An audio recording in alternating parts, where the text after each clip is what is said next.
And we are live. Welcome everyone to ACD 170. So today we'll cover obviously the updates on the devnets. Then there's two final additions that we have to discuss. So the max epoch churn limit, and then the blob base fee opcode. And then we had some questions around Devnet 9. And if we have time after this, the Reth team has never sort of formally introduced their clients on Allcore Dev, so we can give them some time to do this. Yeah, so I guess to get started, does anyone want to give an update on Devnet 8 and how things have been going in the past week? Yeah, I can try. Barnabas is still on his way to the office, so I think he has a better idea of what happened last week. But we had a few updates, I think both to Prism and to Bezu. The Nethermind team was trying out a couple of new things. I think they can speak a bit more about that later on. I think that's largely it. We should be finalizing. I do see some nodes are off, so I guess we'll be looking into why they're off afterwards. I think that's all on the Devnet 8 side. But otherwise, we've been testing a lot of MEV workflows. We have the mock builder that's more or less up and running. And we've been trying out Lighthouse as well as Lodestar on Kurtosis. And if any other CLs are ready, then please just DM me which image or branch, and I can start trying out all the MEV workflows there. Nice, thanks. Yeah, any other client team want to add more color to that? Yeah, so in on Nethermind nodes, we are running the branch with blob pool implementation, and as far everything looks fine. So we are testing it on one node for a few days, and since few hours, it's running on all Nethermind nodes, and everything looks fine as far. Nice. Any other client team want to share updates? I guess rather than the updates, I have some like quite interesting data point to briefly mention. This is fairly early, but we haven't done much investigation. But we're seeing Blob cycle that's arrived approximately 500 milliseconds later than the block, and Lighthouse also reported they're seeing similar behavior. So I'm not sure whether this is we can tie this behavior particular to Dawn single client implementation, or this is just a general P2P behavior. But it's something definitely worth investigating moving forward, because like we likely will see a fairly high reorder rate if today there is additional 500 millisecond delay given the 4-second cutoff. But yeah, that's just something to look into. Sorry, you're seeing the aggregate of both of the things, like once I get both a 500 millisecond delay, or are you saying you're getting a block normally and then blobs are delayed on average? So yes, so they are kind of the same, because so in our implementation we wait until we have both before we process for choice, and we're seeing blobs on average 500 millisecond later. So block usually arrive within the first like 50 millisecond, and then blobs are arriving 500 millisecond around there. Yeah, I guess I ask about the difference because you would expect a race condition between the two normally. Like they're roughly the same size, right? Like 100 kilobytes or something. And so the fact that it's taking longer for this other message to propagate is like very interesting. And maybe that's because of the additional verification and the hop times or something like that. But I would suspect that it might be something more akin to like a certain client isn't forwarding until they get the block or something like that, which is causing latency. So I just, very interesting. I'd love to follow along. Right, so I think my preliminary analysis is that the gate payload takes longer to return if there's a blob bundle involved. So the gate payload takes about 3 times as long. This is my preliminary investigation where this is leading, but yeah, I can give more updates later. Yeah, cool. Great that we're seeing stuff.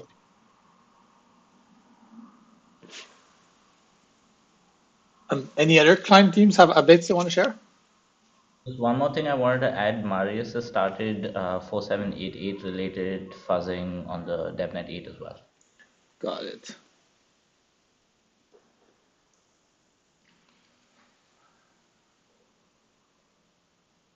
And I guess on the EL side, so Nethermind mentioned you're rolling out the Blob transaction pool across all the nodes on the Devnet now.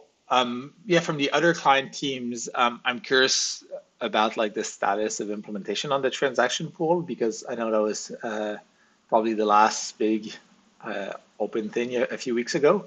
Yeah, so I'm curious, does every team have something to deal with the Blob transactions, and how confident are you that it's production ready?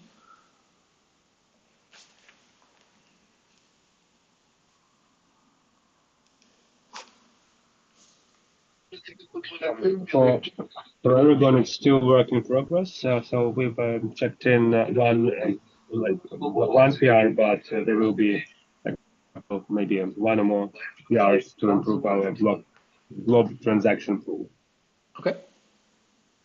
So we are hoping to test that on DevNet 9. Okay. For Geth, the blob pool itself has been ready for quite a while, and we're quite confident that it works okay.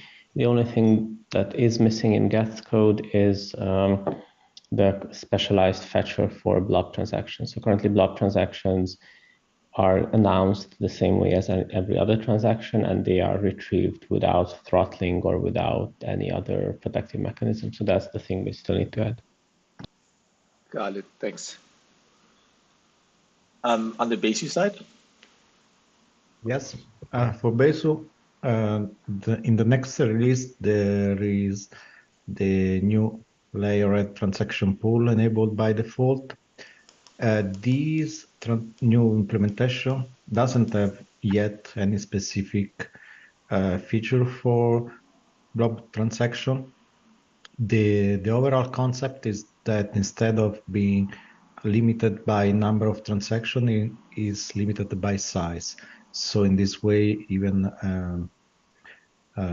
having more big transaction means less transaction in the pool, but should not create problem with the memory. The idea is to continue to tune it in order to have specific configuration for specific transaction type. So, and for blobs, there will be less blob for senders and also strict limit for blobs. But at the moment, blob transactions are treated the same as other, and yes, we still need to see how to fine tune it. Got it. Thanks. So there's a question in the chat about ELs accepting blob transactions before the fork in the transaction pool. I'm curious, does anyone see a strong reason to do that? By default, Besu doesn't accept this before the fork. Why does the Hive test demand it? There's just a Hive test testing the interplay of the fork choice v2, fork choice v3, and it's trying to make sure there are blobs in the first block after. So it just seems most ELs activate their transaction type, the new transaction types whenever the fork is activated. So you can't propagate transactions of that new type until the fork is active. I wasn't sure if anybody was wanting to start supporting the transaction type before the fork. If there was any use case outside of just this test. It doesn't seem of immense value if there's additional complexity to do so. I mean, yeah, it's not really much more complex. It's just, I mean, it depends exactly what we do, but it could be a little weird if as soon as we push out the mainnet release candidates and people upgrade, for blob transactions just sit in the pool for a while, days or weeks. That would be weird. Yeah. It seems easier to just change the Hive test to have an empty block after the fork or something. Yeah, we'll talk about it offline. Thanks. Yeah, we can make sure that it doesn't happen. I mean, it's really easy to simply modify the Hive test. Nice. Sweet. Anything else on Devnet 8 or recent client updates that people want to share?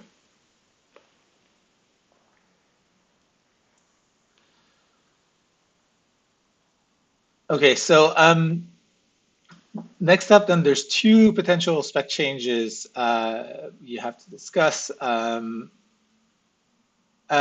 let's do Dev. I just wanted to cover Devnet 9 after we discuss these spec changes, so that we can then debate if any of those spec changes make it in, should they be part of Devnet 9 or not.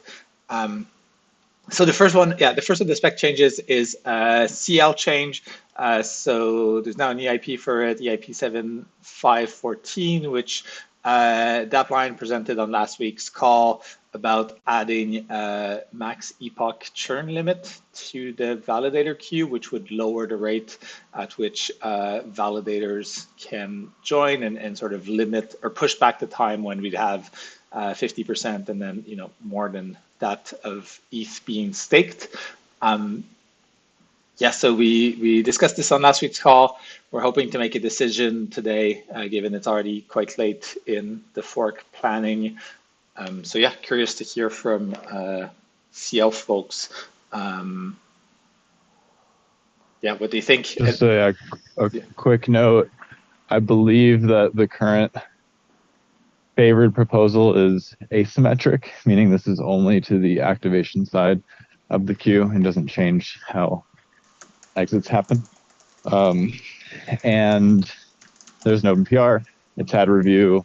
I believe Xiaowei has been adding some tests, and that, like, in the event that people want to do it, it's very simple from a testing and release process. Thanks. Degrad. Yeah, I mean, I'm in favor of doing this. I think it's very, like, I think there is a chance that the queue will stop being full at some point, end of this year, start of next year or something. But I think it's a big gamble to bet on this. We're not sure what's going to happen, and I have a fear that that we might get into into a situation where we could have to make very drastic moves on staking. And so if we can agree to do this churn limit change, then it would be probably be much more comfortable for us to make more measured transitions during the course of the next year or the year after, rather than having to rush things. Got it, thanks. Yeah, how do CL client teams feel about this?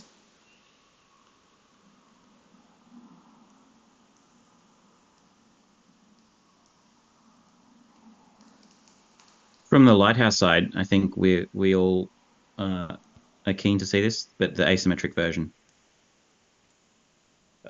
Yeah, so I was a little resistant on the last call, but after looking into it further, I think yeah, one, the asymmetric version is nicer, and two, the actual impact on wait times I don't think will be as extreme as I was maybe initially thinking, because the rate of new deposits is currently lower than churn. So I think that the huge spike that we had after withdrawals isn't actually the norm. But yeah, I still agree that it'd be good to have this upper epoch churn limit to limit the worst case scenario. Got it, thanks. Enrico? Yeah, I want to report we did an internal survey, and generally the Teku team is in favor of adding this limit. And yeah, also we were looking at the last version and it looks simple to implement. There was just a comment from Ben arguing maybe there might be other alternatives to include in Deneb, maybe having another consensus only fork to include it, since maybe we are not super in rush, but it's just a comment, and generally speaking, we are in favor of having this even in Deneb.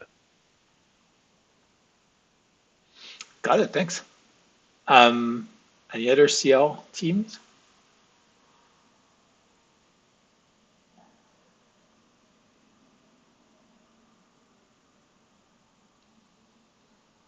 I suspect we can count Lodestar as 4.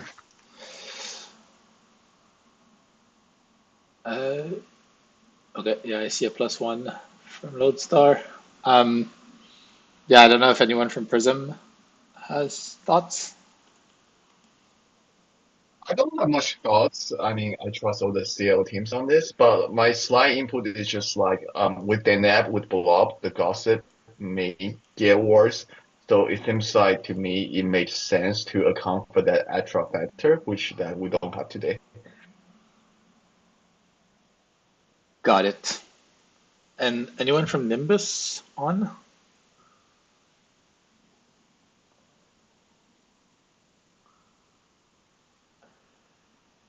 Okay.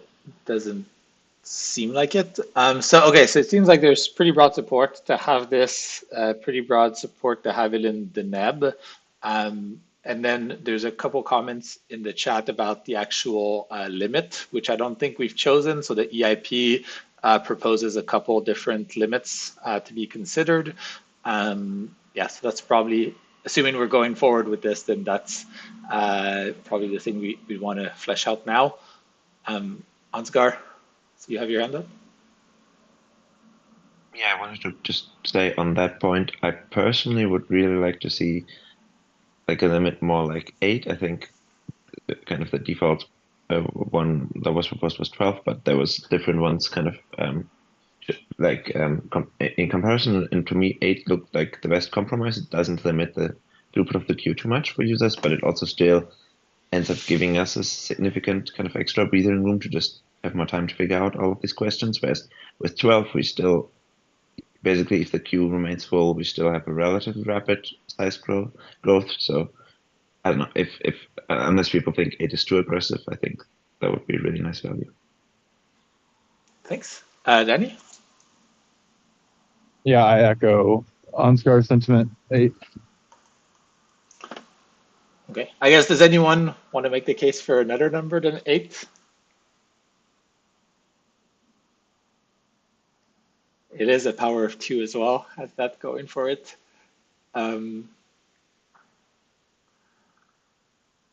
Okay, so in that case, I guess we're adding EIP 7514 to the NEB.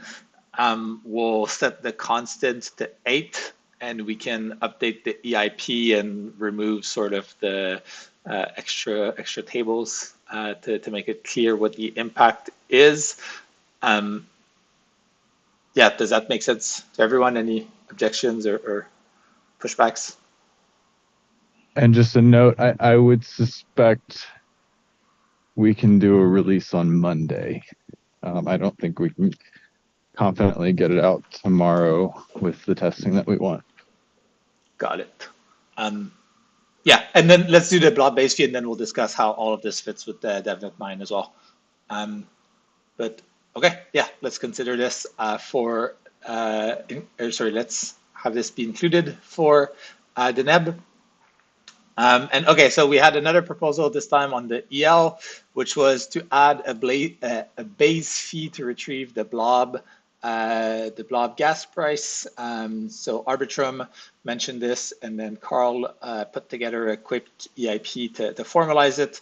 But the idea here would be that similarly to how we can query the execution layer base fee, or I don't know, gas price base fee, we could also allow querying of the blob base fee, and this makes it easier for L2s to generate transactions and whatnot that are dependent on this.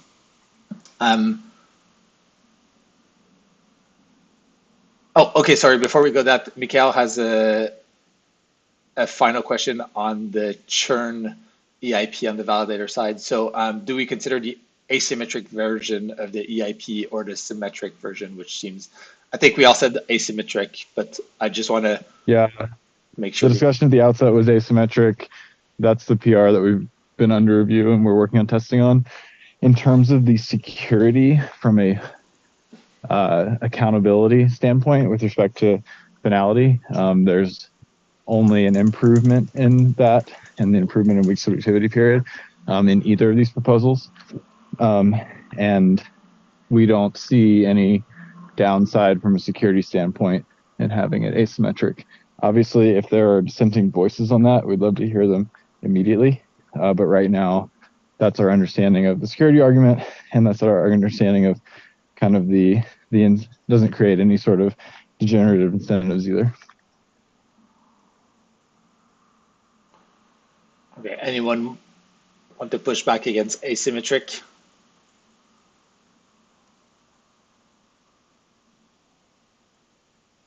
Okay, so we'll go that route, and yeah, we'll make sure to update the EIP to make that clear as well. Okay, back to the base fee. So yeah, we have the CIP. Carl put it together. It exposes the blob base fee in the EVM, so it's very similar to EIP 3198, which exposes just the base fee opcode. And yes, this would make it easier for L2s to interact. Oh, Lee, you're the one that proposed it, correct? Yeah, so I didn't write the EIP to be clear. Thanks, Carl, for that. But I initially suggested the blob gas price or blob base fee opcode. Yeah. Do you want to maybe just talk like a minute for like why is this useful for Arbitrum and other L2s? Yeah, absolutely. So L2s need to charge users for the price of posting the user's transactions to L1, or specifically rollups to, I suppose. And because how L2s generally work is there's a sequencer which accepts users' transactions, or if there isn't a sequencer, there's some sort of aggregator model. There's some entity that accepts users' transactions over the RPC, posts them to layer 1, and it has to charge the users a fee to pay for the cost of posting those transactions to layer 1. And in Arbitrum, this is a trustless model where the Arbitrum system automatically sets the price of this L1 data, and it does that by looking at how much batch posting cost and what the current base fee was at the time of batch posting. That's in the system today, but in EIP 4844, without the blob base fee opcode, it's no longer visible to the EVM what the cost of posting the blob was or what the current cost of blobs is. So this EIP aims to address this by simply exposing that information. It's already needed in that the EVM or the EL already needs to know this value to charge for the blobs. So exposing it to the EVM shouldn't be much additional complexity there. Got it. Thanks. Yeah, so we have as well, Perlo from Optimism. I'd be curious to hear, is this also helpful for Optimism? And yeah, I don't know if you have a mic. Okay, so there's a comment, the blob-based view feature is not required. Oh, do you want to just, yeah, go for it. Yeah, sorry, I'm at the office. It's my echo. Well, so it's not strictly not strictly necessary for a layer 2, where you can do the fee accounting in the layer 2, and the layer 2 should be able to access any state, any data from the layer 1 already. Now, it is a nice to have. Like, I think it's a good improvement, and since we already have the base fee information, I don't see why we should not have the blob base fee. To be clear, you mean accessing through Merkle proofs into layer 1 headers? Yeah, exactly. So, for example, ROM-DAO information that the layer 2 exposes from the layer 1 is also already basically passed along from layer 1 into layer 2. And layer 2s don't use the difficulty opcode for this. Like, this is entirely through just a function of some data that the layer 2 node sees and then converts into a layer 2 block. Got it. Thanks. Yeah, historically, Arbitrum has not parsed layer 1 block headers. I think definitely applying that as a workaround would make sense. And I think we figured out how that could be done for the blob base fee in particular. It's particularly helpful for this workaround that the previous block's header contains all of the information needed to figure out the blob base fee of the next block, which would, because the parent block's hash is exposed to the EVM. But I think that this would be still a very useful opcode to have, both in terms of I'm not sure on other L2's architectures, and I'm not sure how many of them have looked at this particular part of EIP 4844 or how applicable this workaround would be to them. And also, if you want to make an L2 immutable, you can't be parsing the L1 block header with no way to upgrade it because there's a risk of the L1 block header format changing in the future. Right, that's a good point. Yeah, there's a comment by Terrence about if there's any ZK teams that have feedback on this. If there's anyone from a ZK rollup team on the call, now's your chance to speak up.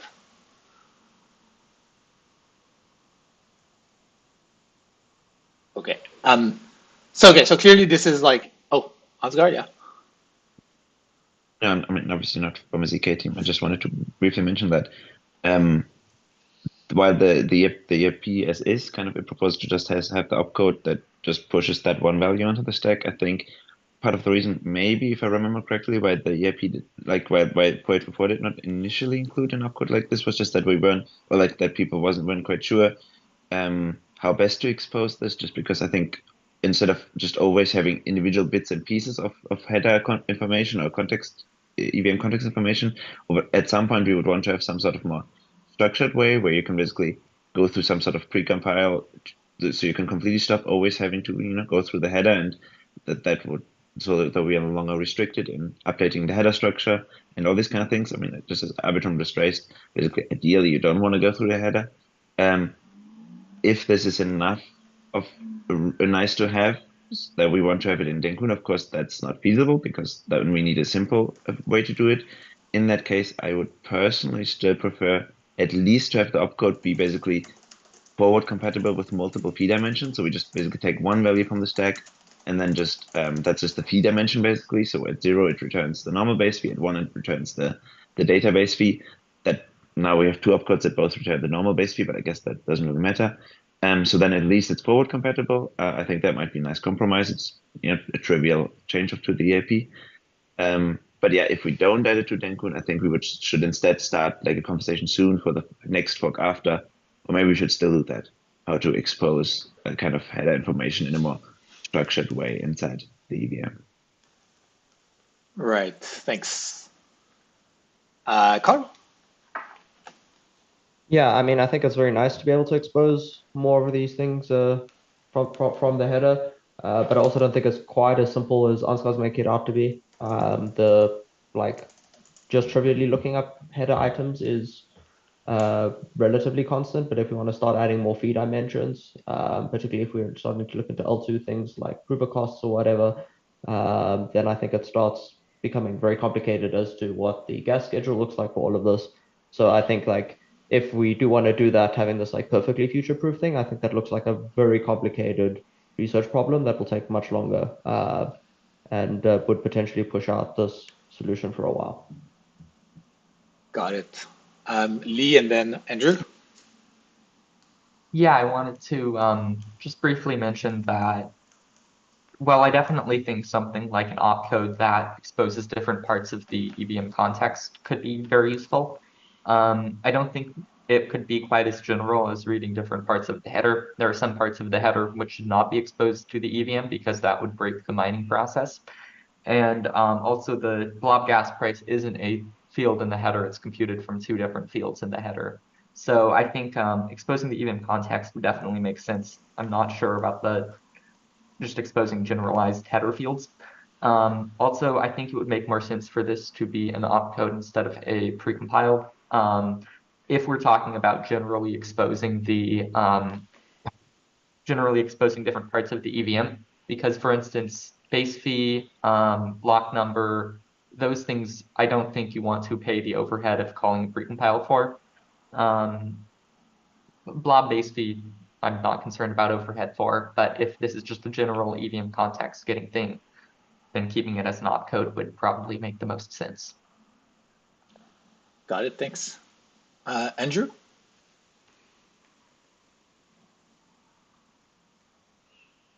Oh, you're on mute, Andrew.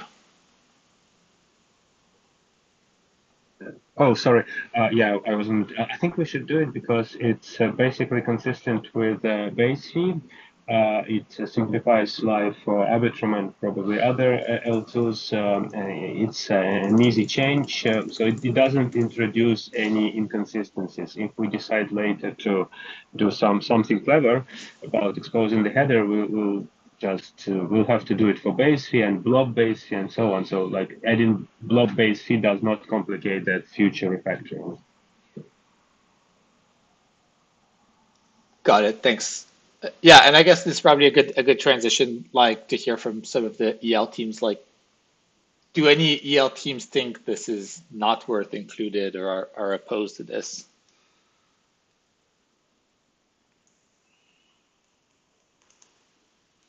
Or I guess have any other comments? Yeah. So Geth already implemented it. I think it took Marius 10 whole minutes to implement it as we were on a call together. Okay, Nethermind seems in support. Carl, you want to add? Yeah, just on the last comments thing, I see I had a collision with the opcode number, whatever. So it's it will change to exactly what Geth has right now. So Geth's basically done it. Okay, and that is one minor change. So what's the opcode number that we would use? So I had 0x49 just because next to blob base fee, but that's because I was using evm.codes and that didn't account for blob hash, which already has 0x49. So then it'll be 0x4a. Okay, so 0x4a would be the right one. Okay, and we already have a PR for testing. Great, yeah. Okay, so last call, any objections to including this?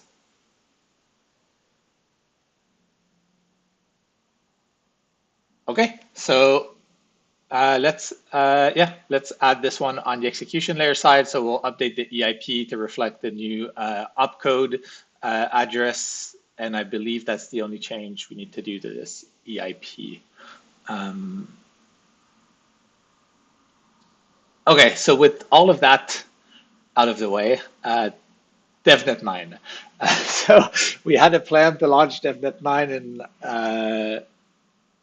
no, we should not add more things, EF Berlin. Yeah, we had a plan to launch Devnet 9 in, I believe, 5 days. So does anyone... We're still on track for that. Okay, so Barnabas is saying we're still on track for that, which is great. I assume we should include those 2 changes in Devnet 9. Does anyone disagree with that?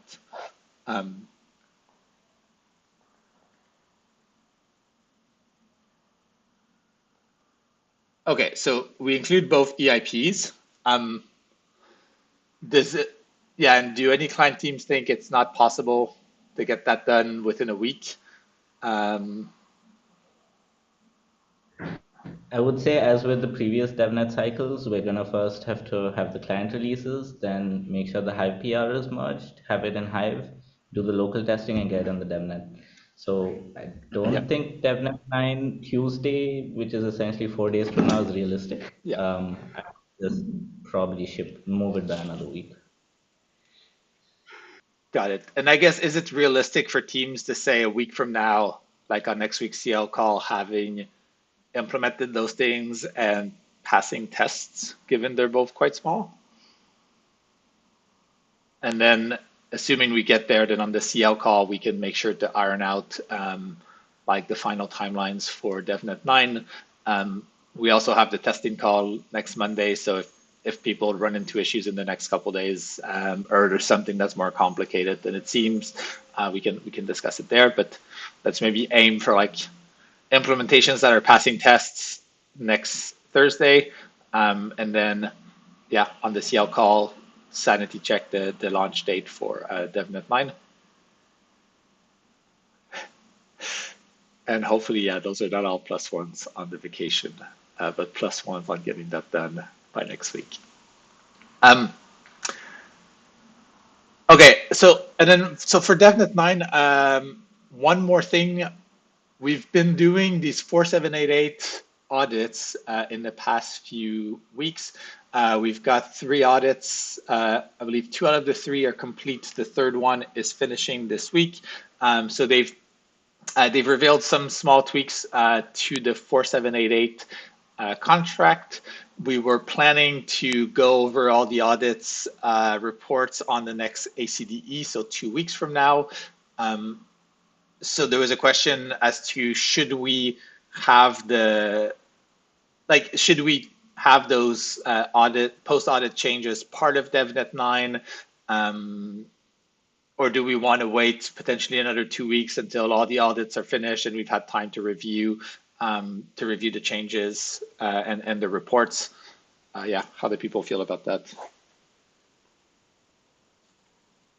I don't know if there's that much that will be necessary to review.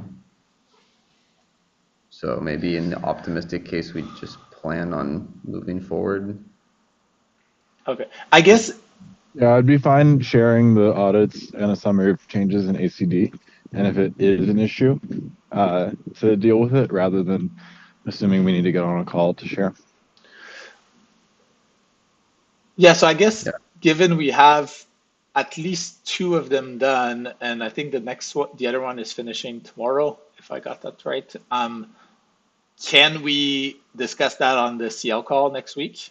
And if there's any more change that comes from this week's audit, we'll have them included there. And even though we may not have all the final reports and everything, we can at least walk through the PR, which people can already start reviewing. And then on the next CL call, sort of, agree to merge that PR into the changes. Yeah, that's fine. Our calls are converging, but yes. Yeah. Oh, we're getting close to shipping this thing, so try to save weeks where we can. I mean, I can also mention proposed. Yeah. Really fast. Yeah, do you want to go over the output of the first 2 and how that's changed? I'll post the PR in the chat here. Yeah. I mean, I'm hopeful that there are no other changes beyond what was found in the first 2, because generally the audits have been pretty good.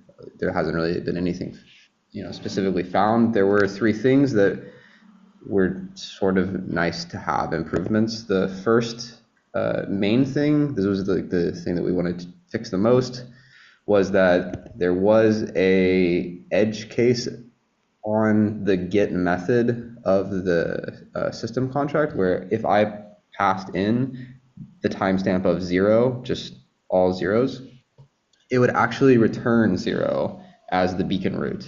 And it's not really useful for anyone. I don't think that there's really anything that could have happened if this was live, because you can't create then a proof against a beacon root of all zeros. But it was kind of a weird edge case on the correctness of the precompile. It was intended that the contract would revert in case it asked for a timestamp that didn't have an associated beacon root. So that was the main thing that we really wanted to address. And so now, in addition to the other checks that exist in the EIP to make sure that the timestamp passed in is actually associated with the result, we make sure that the timestamp that's passed in is non-zero. So that was the big thing.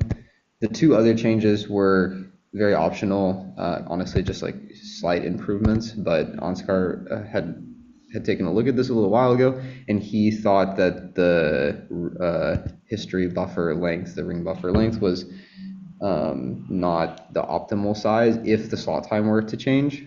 And so he proposed that we modify the buffer length to be a prime number, roughly around the number of beacon roots that we wanted to store. So we wanted to store 8192.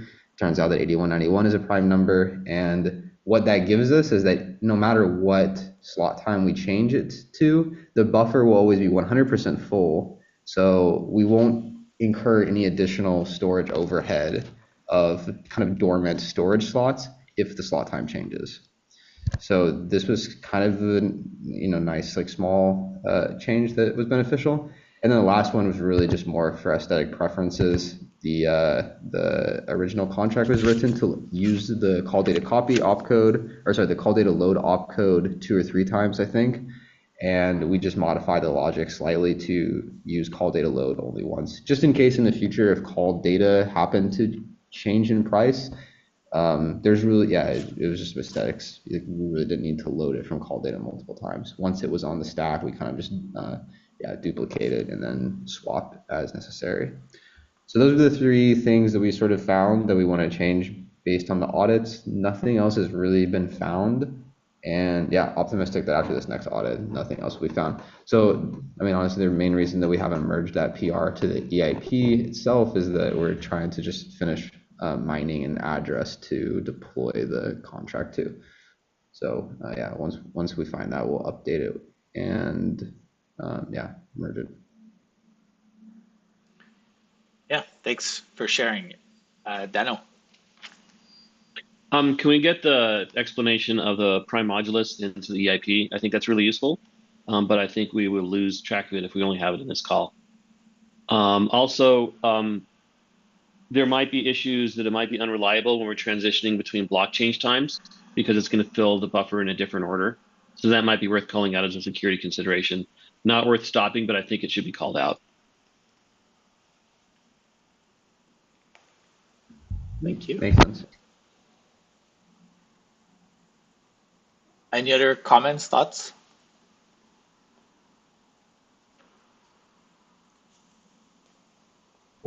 I think there was a comment from Marius is that that the buffer size or something was wrong in the PR, something like that. Oh, sorry, from Mario Vega. I think he was looking at 5 tests for that PR, and on Discord there was some comment. Yeah, on the bytecode, I think the modulus value was incorrect. I don't know if that's already addressed. Yeah, it's updated, and actually maybe it's not updated on the EAP. It's updated on the PR to the bytecode. But I don't know if I pushed that onto the EAP.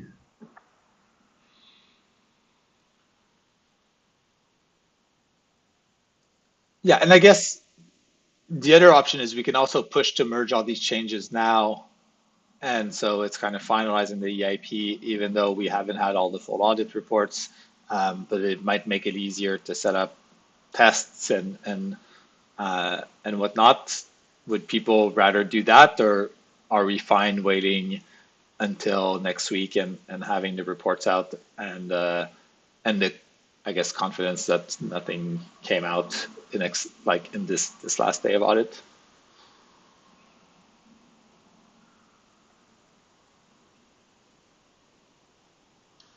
Or maybe another way to phrase this: is anyone blocked if we don't merge this before next Thursday?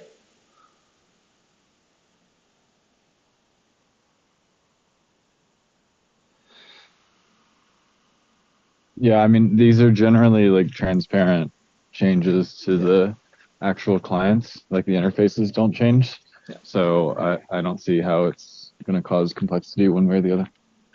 Okay, and Maris, when you say you would like to re-audit it, do you mean having new audits run on this latest version, or yeah?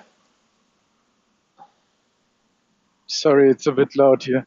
I would just like to run like the audit that I myself did on it again on this new versions.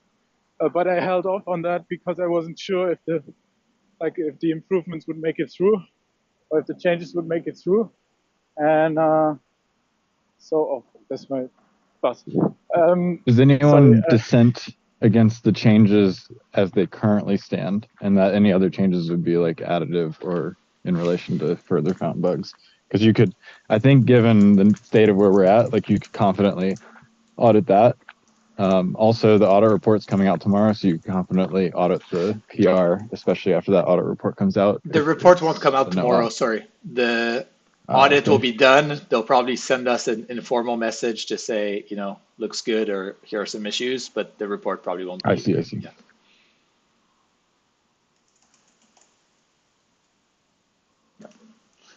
But yeah, does anyone oppose merging as this changes as is?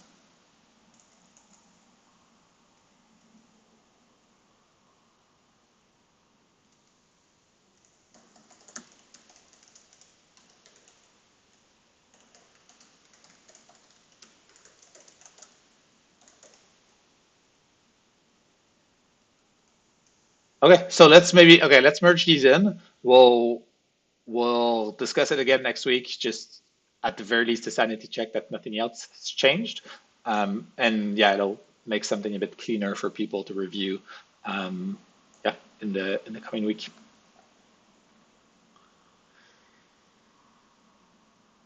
Anything else on 4788?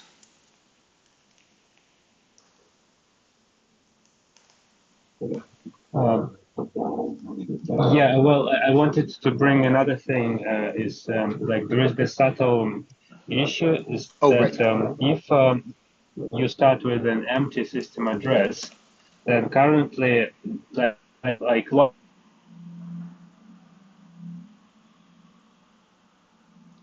Oh, we lost. Did you just drop off the call?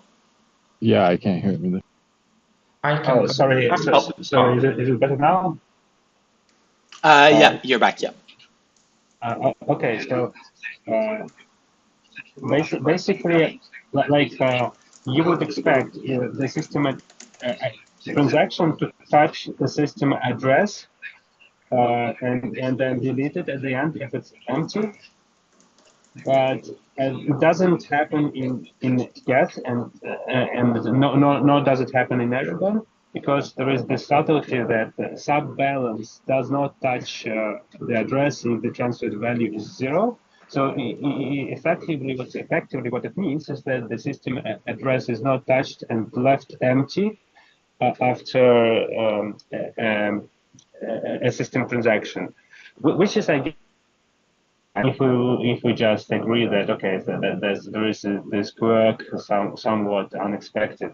I just wanted us to agree whether we keep things as they are currently implemented in Get or change anything about it. And there are test cases in the execution spec tests that actually are rendered with this behavior, that the system address, an empty system address, is not cleared at the end of the system transaction. So it would be fine.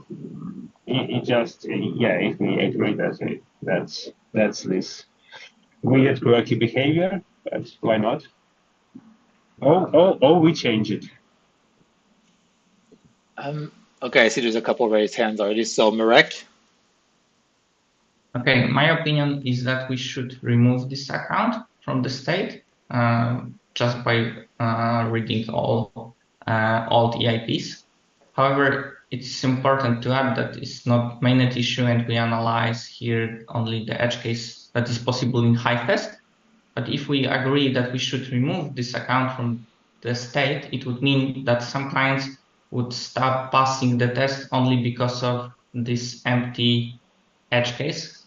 However, the client won't pass the test if they implement 4788 as a direct write to the state without system transaction, so they do not touch system account.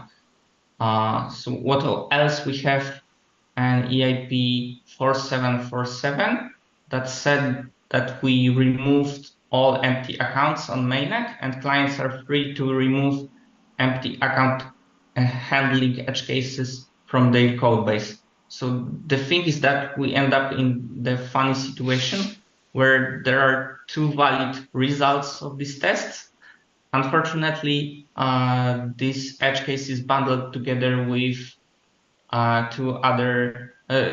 with other cases that all clients really want to pass and test. So my proposition is to move this edge case scenario outside of other 4788 and Cancun testing, and just keep it as a separate test. And I'm not sure, maybe it sounds weird, but client will be free to pass it or not, depending if they want to rely on this system account assumption in mainnet.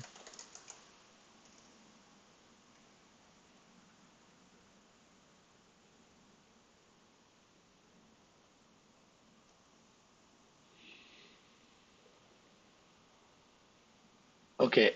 Anyone else have thoughts or? Makes sense to me.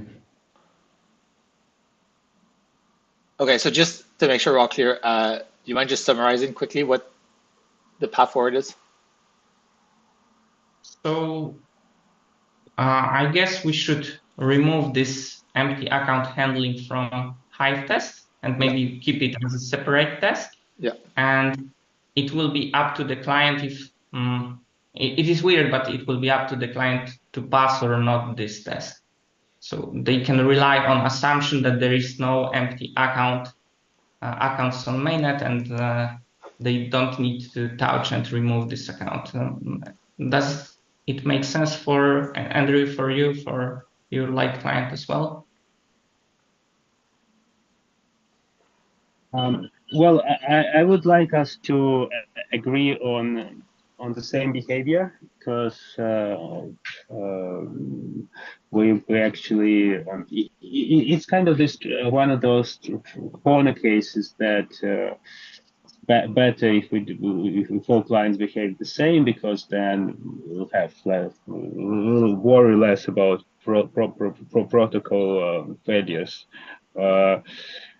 Yeah, I would prefer to formalize it and agree on a single approach. So what version you would like to see? Removal or keeping in the state? Well, it's probably the easiest version. Well, for me is that to keep things as is, to keep this weird quirk that exists in Guess and in Aragon, and not remove empty system address. Yeah, but it would mean that it's so in theory, by reading all the IPs like 158 and 161, we should remove this. So maybe if we separate this test, it will be I don't know, a bit easier to Have exactly when an address is touched.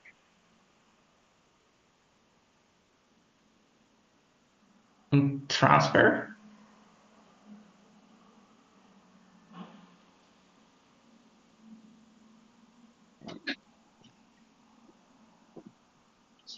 So, well, kind of how I see it, because it was not, like it was never specified, the touching of addresses was never formally specified in the yellow paper. So I guess we could follow we could follow Guess and treat Guess behavior as the standard. Or maybe, I don't know, does EOS specify whether an address is touched or not? Like exactly that, like the execution spec, does it specify exactly when address is attached? Is there anyone from EOS on the call? So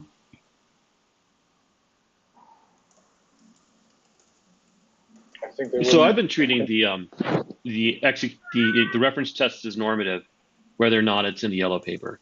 So that's when I do EVM stuff in Besu, that's the approach I've been taking, is that the tests that have been in place for years are normative.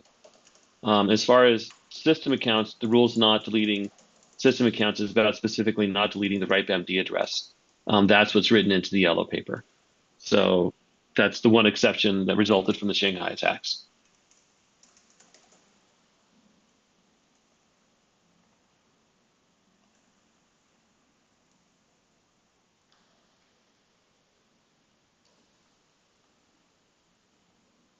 So given there's like some uncertainty here, is it worth maybe taking it offline and bringing it up on Monday's testing call after people have had like a couple days to look into it more? Okay, perfect. Let's do that. Yeah, so I'll make a note, and I pinged the EOS teams as well. So yeah, let's discuss this on Monday.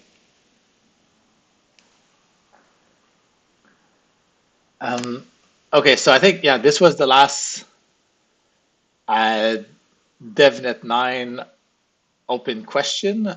So we'll sort that one out on Monday. But aside from that, basically we've agreed we'll add the max epoch churn, we'll add the blob base fee, we'll also add the changes that have currently been proposed by the audits for the 4788 contract. Is there anything else people feel should go in the Devnet 9 specs? Assuming we'd want Devnet 9 to be the last one before we move to actual test nets. So is there anything else we should be testing there?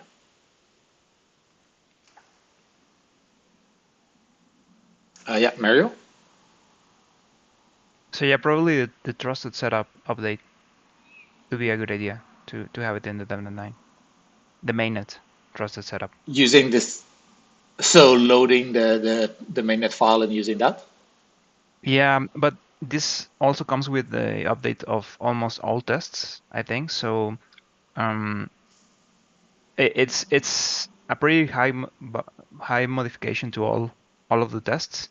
It's easy to do, but I was just wondering if it's ready for us to use. So long and short of that is gonna need another, say, week and a half to get that ready, making some changes as to file formats and that kind of thing. Okay, so then I would not block Devnet 9 on it. Agreed. Will we want, I guess we could have like a super short-lived DevNet if we just want to run through this on before going on like Holsky or Gordy. But yeah, that would be the last thing, I guess, that's out of scope for Devnet 9.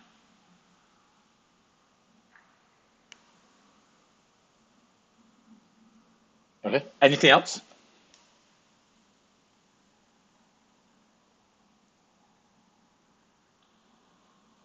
Okay, so yeah, let's hopefully sort out this issue with the touch addresses on Monday. Then by Thursday, hopefully teams all have everything implemented for Devnet 9. And on the CL call, we can discuss when we actually want to have this thing go live. Does that make sense to everyone? Okay. Sweet. So that was, I think, everything from the spec side. Last thing we had today is the Reth team wanted to take time to actually introduce their client. So they've been working on it for a while and slowly becoming part of the stack. So yeah, Georgios, take it away. Hello, good morning. Let me share my screen. All right, this should be visible. Yeah. All right. Sweet. So thank you for coming to my TED Talk, and thank you, Tim, for the introduction. We're going to talk about Reth, which is a new execution layer that we've been building at Paradigm for the last maybe almost a year now, a year and a month or a few weeks. The repository is here, the docs are here, we have a book, a chat room, you can find me here, and I will get into a few details about the client today. And feel free to interrupt me. So what have we done? Firstly, we have an execution layer that's Apache MIT licensed in Rust. The reason for the license was to make it maximally permissive for third parties to be able to consume it without having to think about the license. We view the node as the first use case, but what I'm really excited about is the usage as an SDK in infra. So we pay a lot of attention to our abstractions, to our tests, to our documentation, such that people can use components of the node without having to have the full thing. And we've already seen nice results for that, which I can go on in a bit. It has very good performance. We test on beefy hardware, so caveating that this might not always work for everyone. But on the hardware we tested on Latitude and third parties have reproduced it, we sync in 50 hours, which is really impressive. And that is in archive mode. Full node syncs slightly faster due to less data written, but overall the rough zip ball is like around that. I have two IPs here that people should feel free to play with. They're running Alpha 8. It's been up for 2 weeks. Alpha 8 is running on the same machine and it's keeping up with the tip without any issues. So we want people to hit this box and ideally identify new resource leakages or issues that we haven't identified so far. We take an open source first approach, a lot of culture on mentoring, onboarding people, and so on. So far, we have over 150 contributors, with only 8 of us being Paradigm funded, me included. And we have some encouraging numbers also on the library usage. Just to give you a quick architectural sketch, and I acknowledge that this should be a lot deeper, but just to take this from a high level, on the syncing mode, we employ Aragon's technique of the pipelined or stage sync, which means that first you download all the headers, then all the bodies, then you recover all the senders, then you execute, then you generate the state root, blah, blah, blah. And this has a nice thing because it allows you to separate workloads from each other. And by separating the workload from each other, you can heavily optimize because each workload is very specific. So some stages are going to be CPU bound, others are going to be IO bound, and you can very carefully optimize each one without stepping on other people's toes. We employ a new mechanism that we call the blockchain tree for staying up to sync. So the pipeline or the stage sync is used only for the historical sync. You should almost think of it as like a database batch read, a batch historical backfill, where the benefits of loading over big ranges of blocks are valuable. Whereas for the live sync, we employ an in-memory data structure, which basically tracks the last n blocks configurable. It creates a tree of all the possible states that you can be in depending on the messages received from the engine API. And then anytime we receive a fork choice updated, we canonicalize a branch of that tree, we flush it to disk, and everything else gets discarded. In the database, we employ the flat database design, also an Aragon innovation, using the fast incremental state root algorithm that they also came up with. And we use MDBX via Rust because we like consistency. We like having multiple readers on the database. And we have historically really liked its performance, which is also driven somewhat by the usage of Memma. I haven't run personal benchmarks on this, but the node also performs well on ZFS.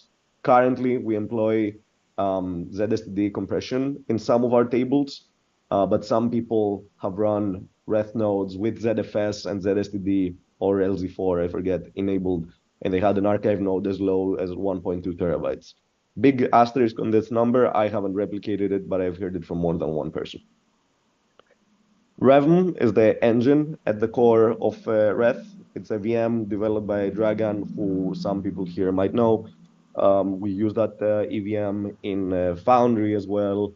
It's, I think, the fastest I think EVM1 might be faster in some benchmarks or most benchmarks, but it's generally very easy to consume as a library. It's very easy to hook on in various steps. So it allowed us to build a lot of nice things on top of it. For JSON RPC, notably, we support both Geth's debug trace, including the JavaScript tracer by embedding a JavaScript runtime whenever a user provides a tracer. And we also support Parity's original trace module, which is obviously very useful for MEV searching, for data analytics, and so on.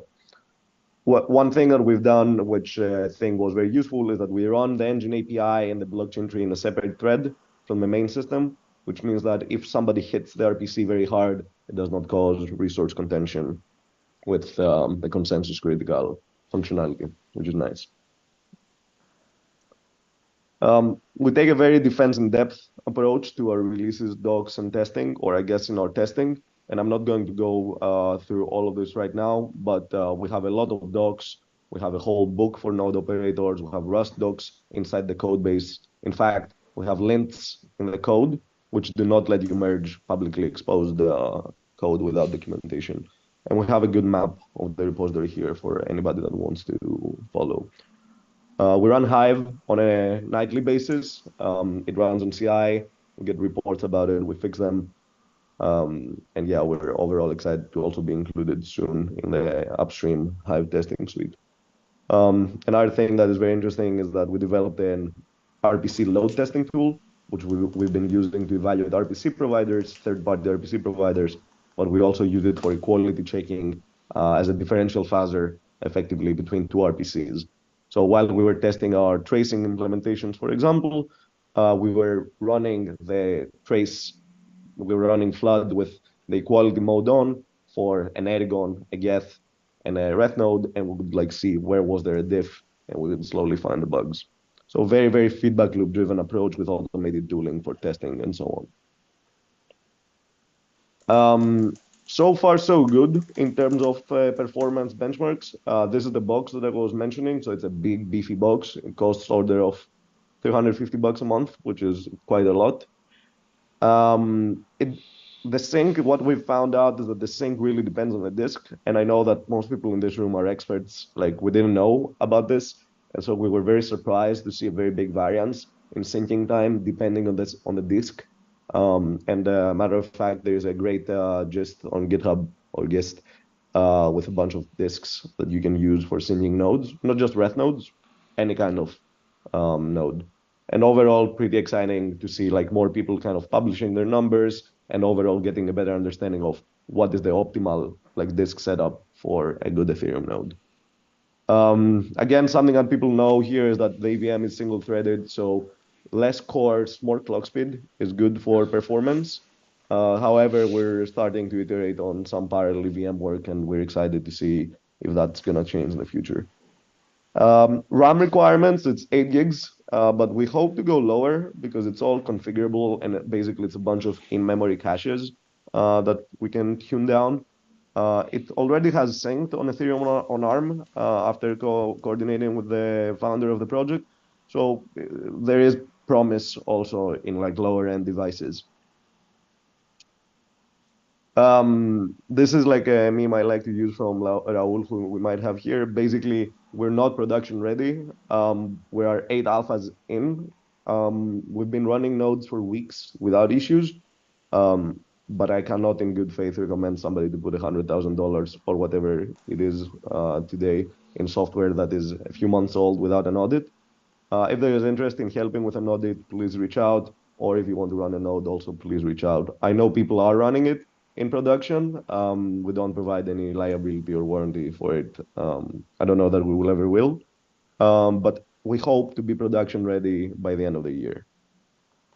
Cancun, which is the big question for here, basically you can see the status here. 4844, we basically have it all done in the EVM. We're merging the PR today. Memcopy is done. T-store is done. Self-destruct, we just had an open PR. The Blob base fee, we just had a PR for it actually like a few minutes ago. For 788, it was very nice to actually see that it was not required to make EVM changes for it. And I think it's almost done. And for 4844, the main thing that we're missing is a non-disk implementation of the blob pool, but we have an in-memory implementation of it, which means that we can move on, hopefully, to the Devnet testing. High-level cultural point from like our team, we try to be good vibes and collaborative, and I think this is kind of like the cornerstone of the vibe. We have been attending all core devs. I haven't been because it's 7 a.m. on a Thursday, but sometimes I think most of the team is present because they're in Europe. We are happy to be part of any calls, discords, like sending us stuff to prototype. We want to hope that we are able to prototype quickly on things. That was part of the core like motivation of building the client. We're happy to give feedback on future IPs or to be asked for feedback. And just to say it, like we don't have like any political agenda here, like to push for any like crazy changes. If there is anything that is very numbers driven and we can provide a good objective case for it, we're happy to do the research or to like push for it if it makes sense. But I don't think, you would expect me to say, oh, there's a paradigm private funded company and like we would push this. Like that's not the vibe here. So just wanted to comment to that. And somebody has asked us about if we would do a CL. We're not planning to. I am open to creating a single binary for like combining the nodes together. as an experiment, but I don't know that this is like a great practice. Just because you could doesn't mean you should. So TBD there, but again, open to experimentation. We're like clean slate. Oh, this is a big slide. So next stop, Devnet 9. We hope to be ready for it. Holsky as well. Very excited for that to kind of like get out of our shell into the next steps. For roadmap items, we have snapshots. Snapshots are kind of Eragon style flat files that are used for accessing historical data. Unfortunately, due to the way that we set up the sync, which is also similar to Eragon, we're not compatible to the Geth Nethermind snap sync. We want to be part of some kind of snapshot thing that lets us be collaborative and also see data at the network, not just be BitTorrent leeches. It's not clear how we get there. So if there's questions or discussion we can have on that, please reach out. And the third one is production readiness. So the hope is basically we're feature complete with Cancun and snapshots. And end of the year, 2-3 months of more polish, audits, refactors, upping our coverage, ensuring we're 100% on Hive, all of that. And we hope to have mainnet production testers soon. And ideally, we can enter 2024 and be like, Reth is 1.0, use it, let's go. There's a lot of like research that we want to do, in particular, more performance things. I'm a big fan of I/O innovations in databases, whether it is I/O Uring in the kernel or direct I/O. If you have experience with that, please help us. On parallel EVM, we have designs, we have read all the blog STM papers, we have read the Aptos, the Move, the like Polygon implementations. Like we know how to do it, I think. But I think there's like low level issues that prevent you from like going too fast. So we're also happy to discuss about these. And yeah, please talk to us about any future Ethereum changes. We're happy to experiment, discuss, provide critical feedback, say this is a great idea, say this is a bad idea. But always good vibe and collaborative. I think that's it. Happy to take any questions. Thank you. There was one question earlier around Snap, but it got answered both in the chat and through your presentation. There's a question by Justin. What do you use for the underlying key value store? We use libmdbx, which is the library that was used in Silkworm, Eragon, and Akula. And this is a C library, but we have a FI to it over Rust, and the bindings were written by Artem, who was the previous Rust node developer. We have abstracted the database to be behind an interface, and we already have been experimenting with alternative databases. The main thinking here is that we want to not be kind of like logged in to a certain MDB. For example, we don't love the usage of memmap in MDBX because even though it gives performance, in some cases the data sets are big, and when the data set is bigger than the memory, it ends up hurting performance actually. So in general, like we wanted to be able to experiment. So MDBX is the first database. I know somebody has been experimenting with a Postgres backend without it necessarily being a good idea, but we have a clean interface for implementing new ones. So, we started with that one because that was the easiest one to use, the best for performance, but we're open to new ones. If you could give me a Cassandra DB like integration that gives us good performance, I would be also open to it. What's the use for the underlying KV store? I'm not sure I understand the question. I think that was the question you just answered. Okay. Yeah. Okay. Yeah. There's like two details also on that, which are interesting, I think, which is that MDBX or in general, like these types of databases, they have transactions, which means that to write many things to the database, you don't need to multi-thread and like just spawn a bunch of Go threads, which I think is how it was done in LevelDB. You're able to open transaction, roll up in memory a bunch of like database changes, and just flush them. And we have architected in a way that it only happens across blocks. So by leveraging the ACID of the database, you're ensuring that your DB is always in a consistent state. And this is very powerful because you never Control-C and end up in a corrupted state, which is a lot of like node DevOps issues. Yeah. Are there any more questions, comments? Either raise your hands or put it in the chat.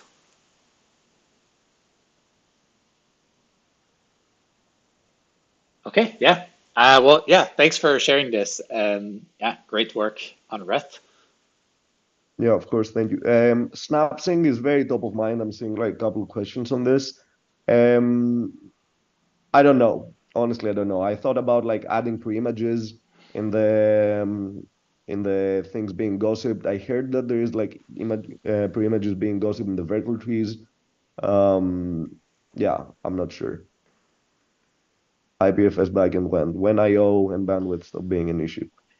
We had a first look at vertical trees. I have a doc. I don't honestly, I haven't read it in weeks, so I don't have a good answer there. I know like one person on our team is like responsible for doing explorations, and yeah, we have a thread. The dual Merkle tree component seems like very scary, and a lot of maintenance overhead. So no strong opinion, but just saying it feels meaty. Sweet. Any final questions? Okay, well, yeah, thanks, Georgios. And I think we also have a Reth tag in the R&D Discord if people want to tag you there for any questions. Yeah. Sweet, that's everything we had on the agenda. Anything else people wanted to cover before we wrap up?